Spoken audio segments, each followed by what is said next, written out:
I'm gonna hit record again because it's now 5:30 and the floor is yours. Awesome. Hi, ladies. I've missed you all. I feel like, honestly, I feel like March had 8,000 days, and it's been like 6,200 since I saw you last Wednesday. So I'm happy to be here. Honestly, this Wednesday night gives me, as much as my team meeting gives me something to look forward to, I hope it's a place that you feel like you've got a community. And that's what I was talking to my team That's what I was talking to my team about last night, just how I look forward to those meetings. I want to take the chance to, when we get together on these Zooms, to create a community. And what I've learned with everyone, no matter what you're doing and how you're feeling and where you are, a community is the place that, lifts you up and surrounds you. And it's so true in Mary Kay. I know in some of the toughest times in my life, to be honest, it's been my Mary Kay sisters that have showed up to either bail me out, be by my side, bring food, wipe my tears and make sure I got moisturizer on. All those great things that, a Mary Kay consultant that's what they're all about. So what I wanted to chat to you tonight was, we threw out a bunch of things that we wanted to share. And one of the things that I feel is tried and true to me, and then what I try to teach to my unit. And I was saying to them the other night I was saying actually in another Zoom call the other night, that it's funny how the media is using the word quite a bit, pivot. Pivot is a word that I've used personally my entire life to describe everything that I've done. So every time I come to a fork in the road, I've always had to take a straight pivot to get to where I am now. So one of the things that allowed me to pivot was reading the book Feel the Fear and Do It Anyway by Susan Jeffers. It was something that my mom was watching me struggle from afar. I was living in Ottawa and she was living in Halifax. And for some reason, how moms do, they tend to, kind of just know where you are without you even saying a word. And so my mom felt that I was either holding back from my true potential, or something was stopping me in my tracks, but I couldn't actually describe what it was. So she sent me this book, and I've since lent it to a consultant. It always comes back to me though. She lent me this book that was written in the 70s. And this book she gave me, it's been reproduced probably 12 times. But the one she personally gave me, I think, was redone in the 70s. So the cover looks like it's been beaten to death. But I read that book front to back. And if anybody who knows me, I don't read. I can read. I just don't read. I don't have the attention span to read anything long. So this was one of the first books that I actually read as an adult, front to back. And I refer back to it often. But what she talks about in the book is basically not necessarily the steps of fear, but recognizing it and how to push through it. So this just happened to be, we decided on this topic a couple of weeks ago, but this just happens to be right in the middle of COVID apocalypse, as Carol lovingly puts it, to where there is just a touch of fear out there. I don't know how you guys are feeling.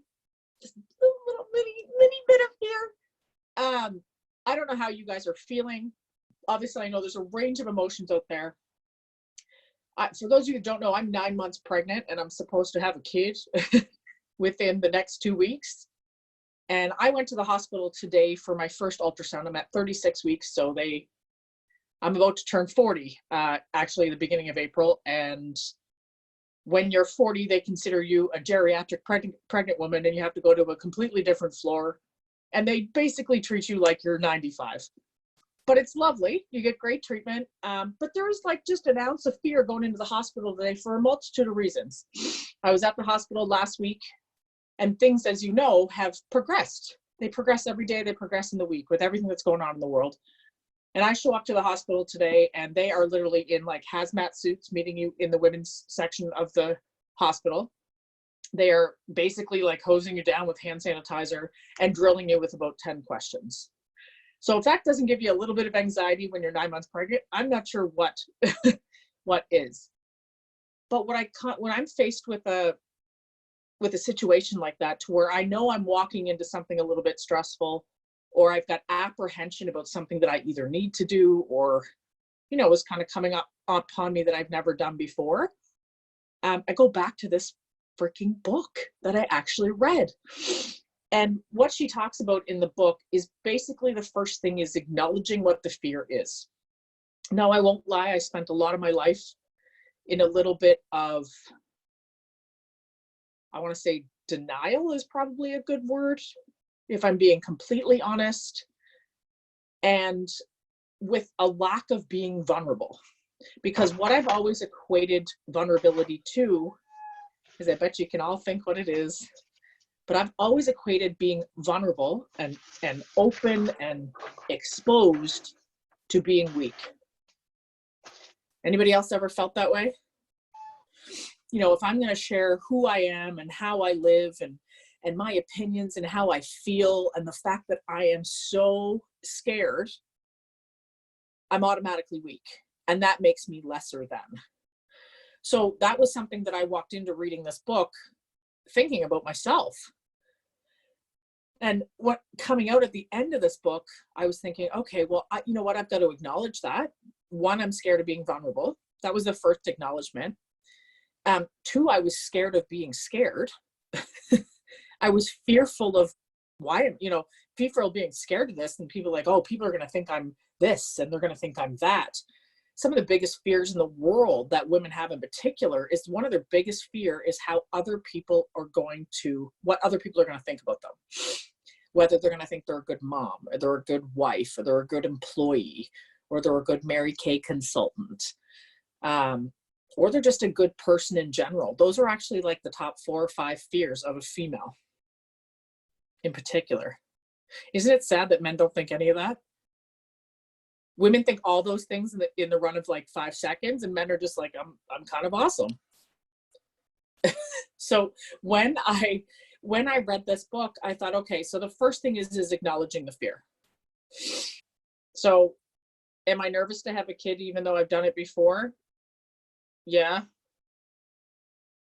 Am I nervous to walk into a hospital to where they greet you with a hazmat suit?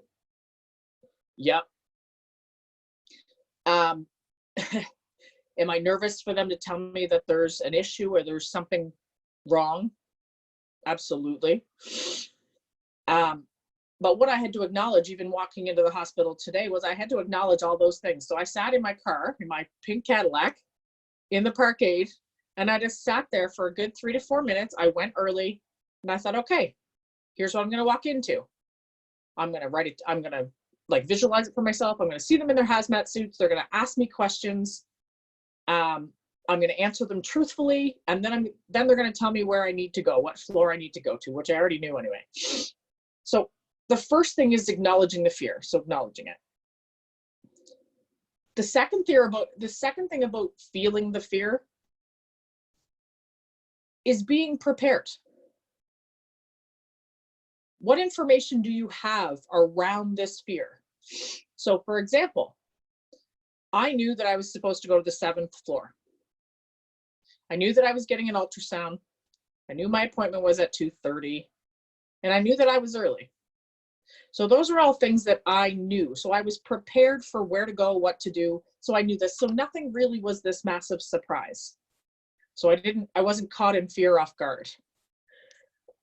So being prepared. So acknowledgement, being prepared. And then the third thing is making a choice. Am I going to choose to let this fear paralyze me? Meaning I ain't getting out of that pink Cadillac. I'm not getting out of the car. Or am I going to make a choice to say, I got to go to this appointment. It is good for me. It is good for my baby. It's good for my understanding to know what I'm doing next. Am I having a baby in the next 2 weeks, or is it going to be 4 weeks? where am I going with this? So I'm relating this all to my own personal experience because I want you to be able to relate it to one of yours. So acknowledge, be prepared. So have the information and make a decision. What are the options of me staying in the car? And what are the options of me going forward, getting out of the car and going to the appointment? Now, I remember I related this to my career back at the time. I had joined Mary Kay, but from the start, I joined in January 2010. I never opened the kit till August 2010 because, I can do this. My mother's a national. I should know what to do. I never opened the box. I never even cracked the seal on the cardboard of the box. And I thought, I don't need to go to training because, I probably learned it through osmosis of the 25 years that my mom did it.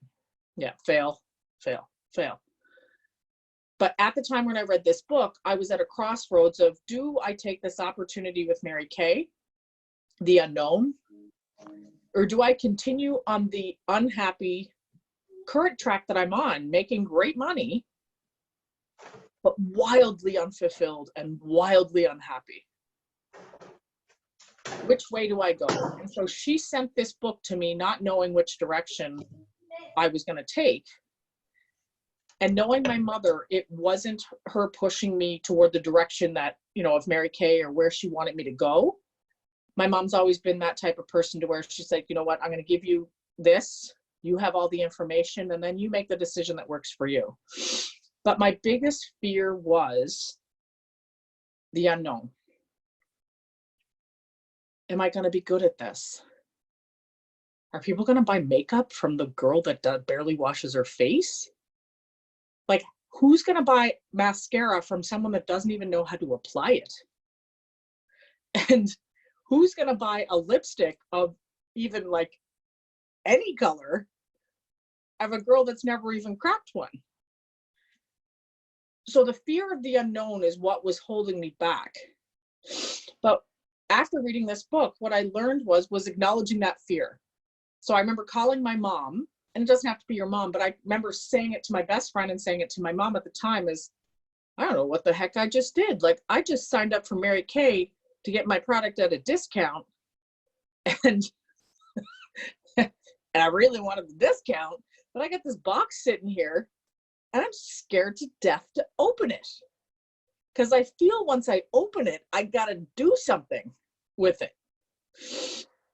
The second one was being prepared.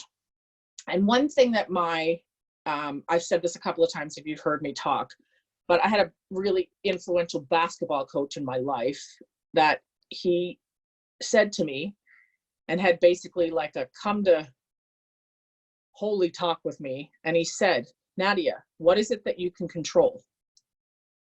I need you to control the controllables. And within a basketball game, he said, you can't control the other players. You can't control what the referees do. So stop yelling at the referee for the dumb call that they made. You can't control that. And then he looks at me and he's holding onto my shoulders and he said, what can you control? And like tears were welling up in my eyes. I was so mad. I was a top player, like went to try out for Canada games. Like I was very competitive within myself. And he's like, what can you control? And he's yelling at me in my face. And I was like, me? And he was like, yeah, you can control your attitude. You can control your effort. You can control how fast you run, how much time you put in, how much practice you put in. The rest of it goes away. So when I applied that after reading the book to this Mary Kay thing that I was about to embark on, I was like, okay, so how can I be prepared? What can I control? And I could control going to training. I could control reading the information that God forbid, my mother told me to read. I could control learning about the products. And I could control the amount of effort that I was going to put in. Meaning, if somebody told me, like, you need to call your you need to write down 50 names. My mom said to me, like, you write down 50 people you know. I was like, I don't think I know that many people. She's like, well, if you did know that many people, write them down. And I remember thinking, this woman is wacko. If I did know 50 people, who would they be? And she said, you have to learn this script and call 15 people. Huh? At that point, I remember thinking, okay, I can do this. So what's the script? I'm going to learn the script. I'm going to memorize it. I'm going to do this. I'm going to practice it. I'm going to call my best friend and try it on her. And then jumps in the fear again. What is it? What's my friend going to think? She's going to be like, oh my God, you're using a script? That's so stupid. That's so dumb. Nobody's going to believe you when you use this script on them. And I remember calling my mom back and saying, this sounds really scripty. Why am I doing this? She said, well, why do you want to do it? And I said, well, I need to make more money. And I've got this box staring at me in the face, and I've done all the other work. I want to make some extra money. I want to try this. And she said, well, you need to do what I teach you. She said, you need to feel the fear and do it anyway. And she said, the minute you step through, she said, pretend fear is this wall. And the minute that you step through or climb over the other side is the minute that you are moved on to the next fear. She said, as soon as this first fear goes away, I promise you there'll be another one. But she said, once you cross the first one, you're going to be so much more prepared and so much more comfortable and so much more engaged that second fear is going to look so much smaller. So I remember her saying this to me and me saying, okay, like I understand that. So in other words, once I do the first thing, I'll learn how to do the second thing better. So I was like, okay, let's break that down. So I make the first call and the girl says, no, I'm not interested. And I remember calling her and be like, what do I do now? She said, no. And she's like, well, does crying help? And I was like, yes, it does. And she was like, stop it, Nadia. Does crying help? I said, no. And I'm going to say this. My mother would shoot me that she knew that I said this. She's like, have a glass of wine. I was like, okay. And she said, after that, have 2 more sips. I was like, okay. And then she said, make your next call. Now, I'm not saying everybody do that, but that's what she said to me. She knew how I worked. I was working full time as well. She's like, you need to just relax and calm down. So she said, go back and read the book again. And she told me the chapter. It was like chapter 5. And it was like, step through the fear. Just step right through it. And she said to me, what will you do when you get to the other side? What would you be most excited about when you call this next person on your list, and she says, oh my gosh, that sounds like so much fun. I can't wait. When can we do it? She said, how excited will you be? I was like, I will still be so scared. I was like, I'll probably be excited for a second, then I'll be like, what do I do next? She said, that's the fun part. So the great part is once you get past the first fear, like I told you, there's the next one and the next one. But she said, you'll look back on this in 6 months and you'll be able to teach other people how to feel the fear and do it anyway, in particular in this business. And something that motivated me to get through the fear was I always wanted to teach. I never wanted to teach like in a school or anything like that. I commend teachers. I don't know that that's for me. I think whoever teaches children, you guys are absolutely amazing and deserve a medal and all the money in the world.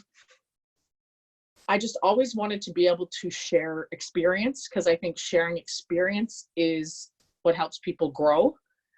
And so my mom said to me, she's like, when you book appointments and you see this and you see the fear, she goes, just know that you're working with humans. You're working with people that have the same fears that you have, and you need to step up and show them how it's done. And I remember thinking, okay, I can do this. I can do this. And so feel the fear and do it anyway has been a mantra that's kind of moved me through my life. I remember getting divorced. I knew I should be getting divorced. And I remember thinking, I'm going to be the one that's going to have to make this decision because he's not going to. But I knew if either one of us wanted to be happy in our lives, it was going to be me that was going to make the choice, because I knew he wouldn't step up to the plate. So I remember thinking, I've got to sit down and talk to him. I have no clue how this is going to go. I remember, okay, I'm going to go back to the book. I'm going to be prepared. I'm going to come with my conversation. I'm going to come with my points, how this is going to roll out. I was like, and then I'm going to feel it. I'm going to acknowledge the fact that I'm going to be divorced. I'm going to have to find a new place to live. And what was he? Yeah. And I'm going to have to do it quickly, because I know he's not going to take this very well. So I remember just having to walk through that process, feel the fear of knowing that, marriage was a failure at the time. That's how I felt. I just thought, I did this, I signed up for this, I shouldn't be failing at it. But what this book came to acknowledge with me was that I was going to feel it. I was going to inhale what not being married felt like. I was going to inhale what telling someone that you didn't want to be their partner anymore. I had to kind of take that in and understand and kind of feel for how he felt on the other end. And how it all came out when I walked through the Feel the Fear and Do It Anyway is him and I are really great friends. We actually signed our divorce papers over a beer in the backyard.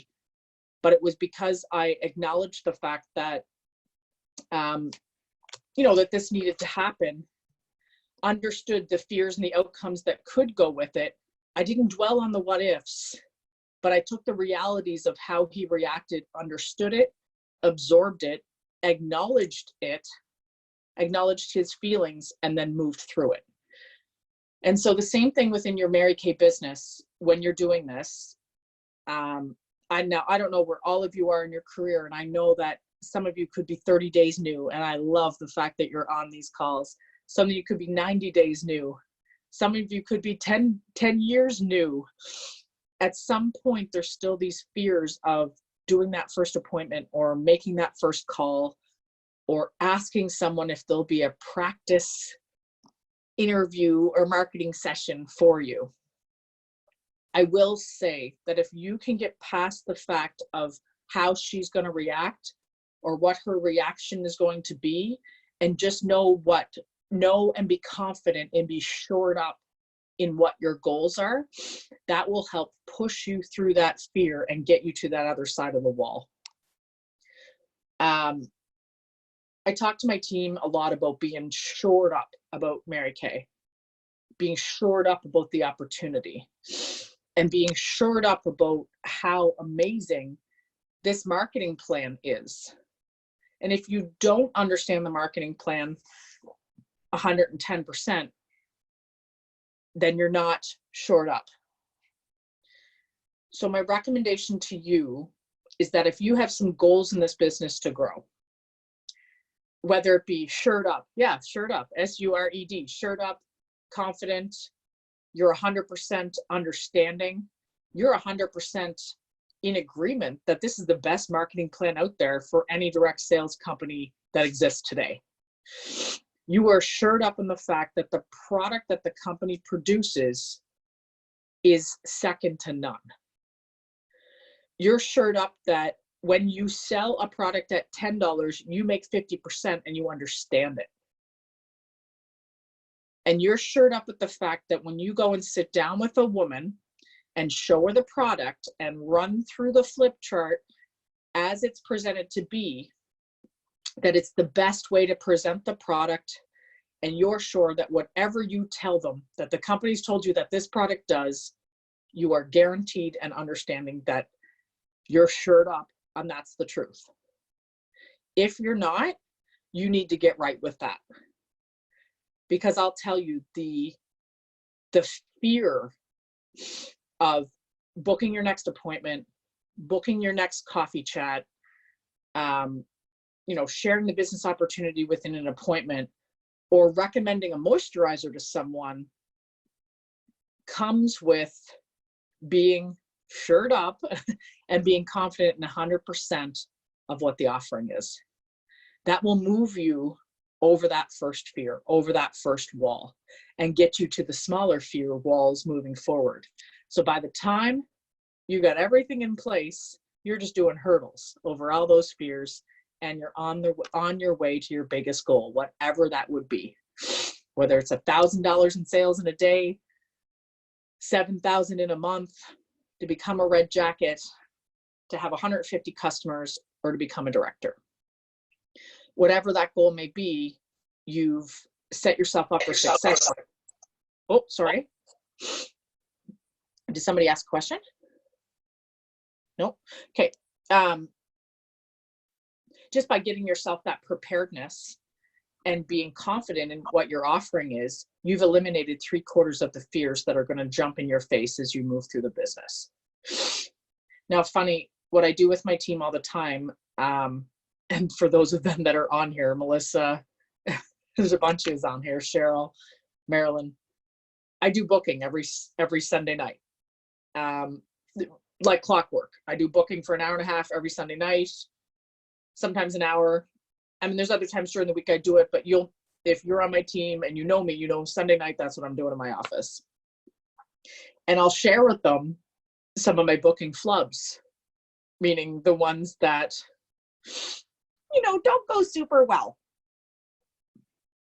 I had one girl message me back on a text, basically like told me, and it's an East Coast saying, but basically told me to go pound sand and that she's allergic to MLMs, which are multi-level marketing companies. And that's what she told me over text. And basically, like, there was a couple of curse words in there. There were some not so nice things. So I actually screenshotted it, minus her name, and posted it on my team page and said, this is what I got tonight while booking. What would you do? And some of the responses I got back either showed what place that my team were at the fear level of booking, but meaning, some of them were like, I'd crawl in a hole and die. Some of them were like, this is what I'd say back. I'd tell her to go pound sand back, or pick, a different alternative as to what to say. What I would have done at the beginning of my career versus where I've done now is because what I would have said today and what I did end up saying, I shared with my team. But that difference is because through my career, I've felt the fear of taking those on, and I've moved past it and done it anyway.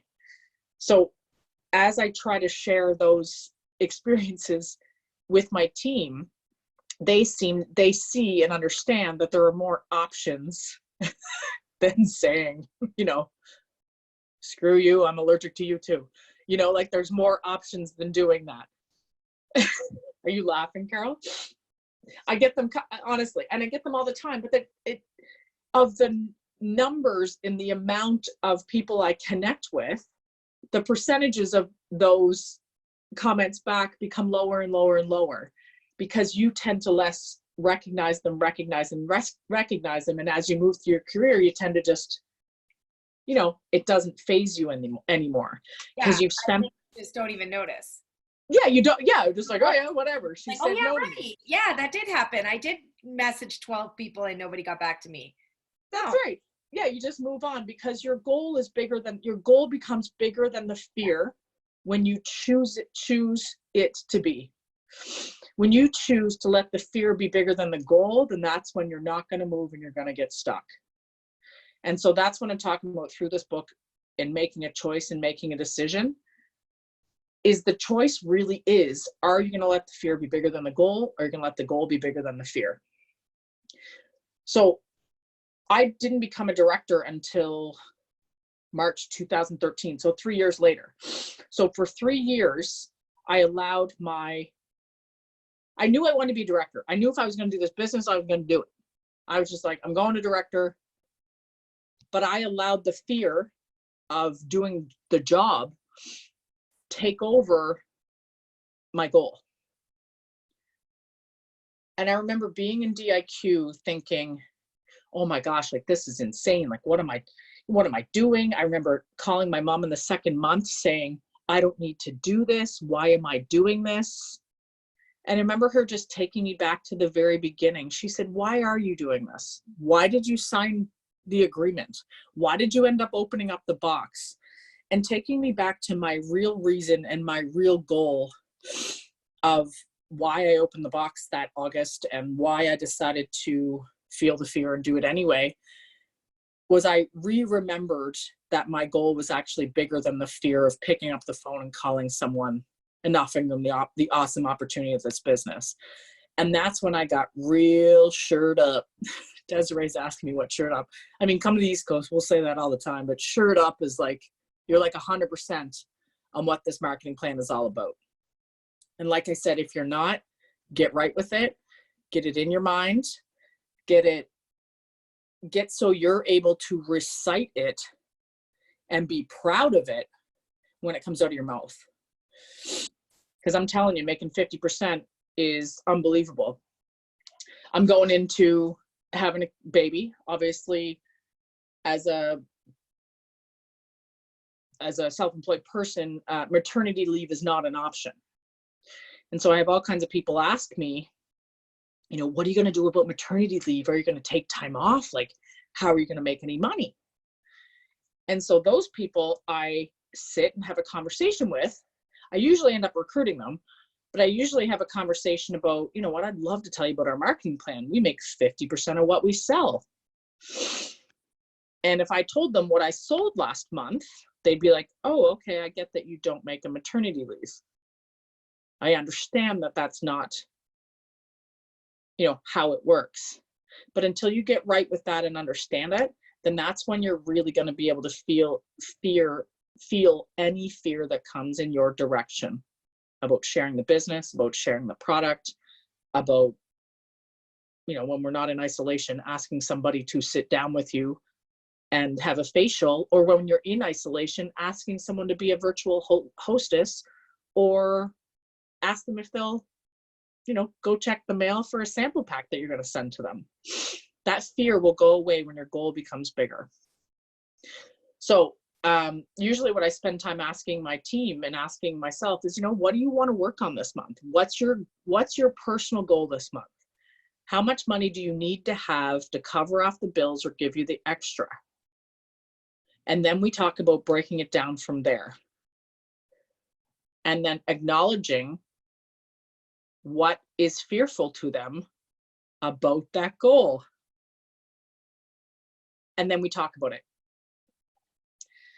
And I think talking about those fears is probably the biggest thing that you can do, in particular in this time right now, where this is just like the weirdest time in the world, obviously, we might ever experience in our lifetime. I don't know.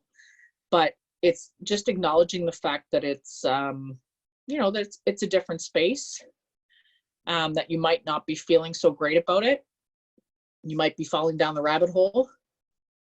You might be feeling really, really, really good.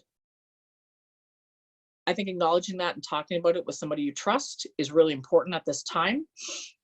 And then the other thing that I think is super important in feeling the fear and doing it anyway is having a community. Having a community that you trust, whether it be in friends or family. And then I always think having a community on the outside of your friends and family is very, very, very important. Now, I'd say a lot of the women on this call right here are friends of mine, no question. We all have our own little girlfriends that we've had, and, you know, besties growing up. I'd say a lot of these people on this call are great friends of mine. I love the fact that you have a community of like-minded people that you can come to, you can share with, you can grow with, you can be fearful with, and you can be in love with, meaning, you know, you can come share love together and just be in a positive space. And so I think all that stuff is very important at this time when there is a little fear lingering around. My biggest thing is for you to move through it is to acknowledge it, not, you know, get your head out of the news 24/7. Watch it, take it in, move on, decide what you're going to do next. The other thing is I was watching a girl on TV today for a sec while I was having my coffee, and I forget what she was on, some crazy talk show in the morning, The Social or something, but she was talking about having routine, and that there is, you know, being in your pajamas all day is not great for your mental health. It's not good for your psyche. It's not good for a lot of the people around you. Because just so you know, you're the matriarch of your household, whether you like it or not, and they will all mimic your actions. So if mom's in her pajamas all day, her girlfriend's in her pajamas all day, guess who else is in their PJs all day? And then everything just becomes a little bit slower along the day. So I encourage you to start your routine like you would any other day. So if you normally go to work for 8 and you're getting up at 7, get up at 6:30, have a coffee with yourself, put a little makeup on, get your hair did, put something on that makes you, that's comfortable, that makes you feel good, and go about your routine. She also talked about having a routine for your kids as well. And how she chatted about that was, she said, you know, ask them what they want their routine to be. Now, let's be real, we're all going to end up dictating that anyway, but ask them what they want their routine to be so they can fit in some things that they want to do, and you can fit some things in that you want them to do. But keeping things as normal as possible when things aren't so normal will just help that ship stay steady, and will kind of eliminate and bring some of that fear to the side. But yeah, so that's what that's what I wanted to share with you this evening. 9:06. That's what I wanted to share with you this evening. If you're looking for a good book, one that has stood 40 years. Oh, thank you. She's doing my draw. I love you. Thank you. God, Carol, for the win. If you want a good book that stood the test of time, grab that. It's on Amazon. Feel the Fear and Do It Anyway, Susan Jeffers. And it's one of those things that once you read that, you'll understand that a lot of the things that you're scared of are either things you've manifested, meaning you've created on your own and built something up bigger to what it is. And once you walk through the fear, you'll be in such a better position to take on the next step. And what you'll do going through it and learning to go over that fear is you'll create coping skills for yourself. And those are skills that you can teach and pass on. And then also skills that you're going to take to the next, issue that arises in your life. Because my mom used to say that Mary Kay used to say, you're either coming into a crisis, out of a crisis, or just finishing a crisis, whatever it was. There was 3 things: coming in, going out, just starting one. And when she said that to me, I understood that there's this life cycle, and you've got to create these coping skills in order for you to move through. So I encourage you to grab the book. I encourage you to step in and step up and do something that you've never done before. The confidence that you will have after doing something that you've been fearful of is amazing. I remember going to make my first call, and the amount of time it took me to think about doing the first call was like 55 minutes. Like, I sat there and paced around the phone, I danced. I remember picking it up and being like, "Hi, I'm Nadia, blah, blah, blah," and putting it back down, just practicing. It took me about a minute to actually do the physical call. So I spent 55 minutes thinking about it and 1 minute doing it. And the minute that I hung up the phone, I remember thinking, wow, I just wasted a boatload of time. And so what I learned through fear is that so many people will take and spend so much time thinking about it and no time doing it. So I encourage you to get into action. It's April 1st. It's a brand new month. The 6,000 days of March are over. Hallelujah. But it's no joke. We're starting today. And this is your opportunity to take something that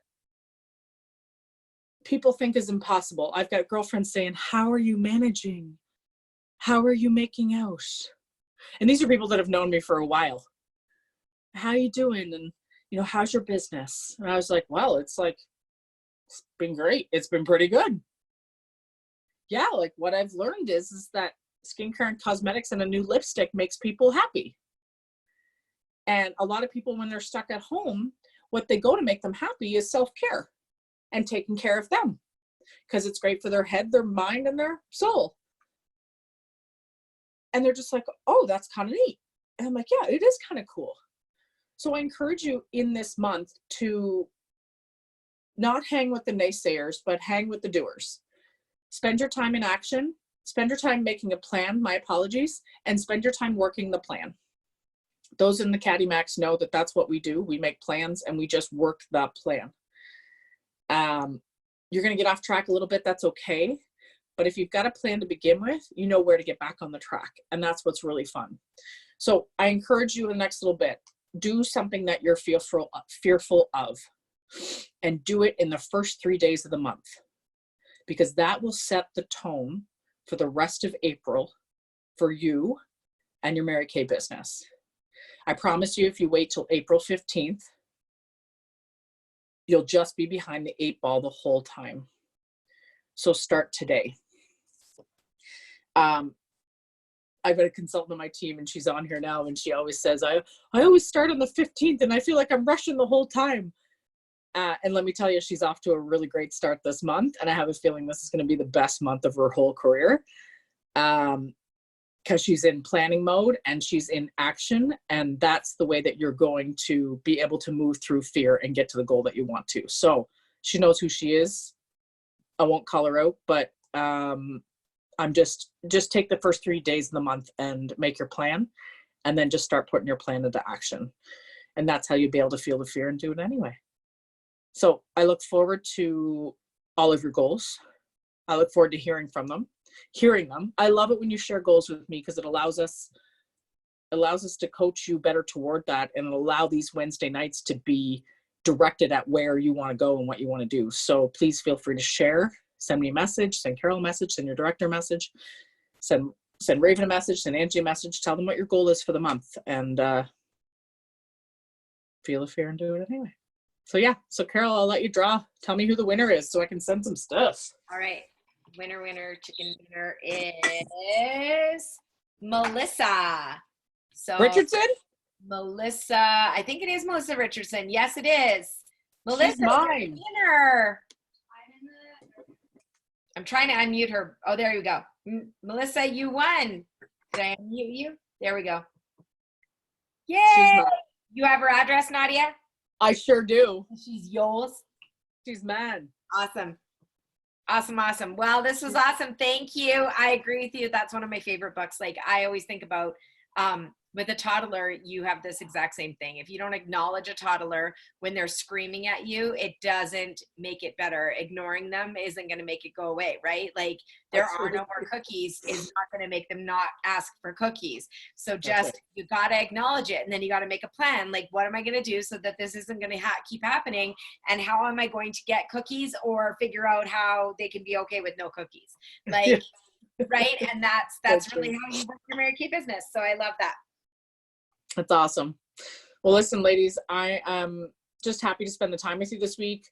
I'm happy to just be in your space. I think it's great. I talk about the community. I love that you show up. And I was always taught that when you show up, you go up, no matter what where that up is for you. You're going to move. So congratulations. Don't rest on your laurels, and do something that you're fearful of in the first 3 days of this month. Make a plan and work it. That'll set the tone for the rest of your April and the rest of your seminar year. So this pregnant girl is probably going to go to bed, so I'm going to say goodnight. And lots of love to my sisters. Me and the bridge are going to go hang. Bye.